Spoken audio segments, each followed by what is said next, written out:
Everyone, আসসালামু আলাইকুম। কেটা হর আপনার সবাই আছেন বালা। অনেকদিন পর আমরা আজকে ঘুরতে বার হইছি। এর মাঝে কিছু শপিংও করিলাম আমরা। তো দেখতে পারলাম ওয়েদারটা অনেক নাইস, বাট ট্রাস্ট মি তেমন একটা নাইস নাই, অনেক ঠান্ডা পড়ছে। লন্ডনে অনেক তাড়াতাড়ি ঠান্ডা পড়ে গেছে এবার।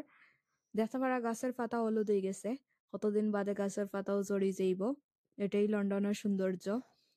তো প্রকৃতি খুব তাড়াতাড়ি রং বদলায়, তেমনি মানুষের সম্পর্ক ব্যবহারও খুব তাড়াতাড়ি চেঞ্জ হয়। আমাদের উচিত একজন আরেকজনের সম্পর্ক টিকিয়ে রাখা। যেমন আমরা প্রকৃতির সাথে মানাইয়া নিতে পারি, তেমনি আমাদের একজন আরেকজনের সম্পর্কটা টিকিয়ে রাখা উচিত। তো আমরা যদি একজন আরেকজনের সম্পর্কটা সুন্দরভাবে বজায় রাখি, তাইলে আমরা সুন্দর সময় কাটবো। তো একজন আরেকজনের উপরে আমরা রাগ অভিমান না কইরা আমরা সুন্দরভাবে সম্পর্কটা বজায় রাখার চেষ্টা করবো। আর দেখতে পারা যে সুন্দর একটা ফল, ফল না ফুল আমি বুঝতে পারলাম না। যদি আপনারা চিন্তা থাকেন কমেন্ট বক্সে জানাইবা। আসসালাম।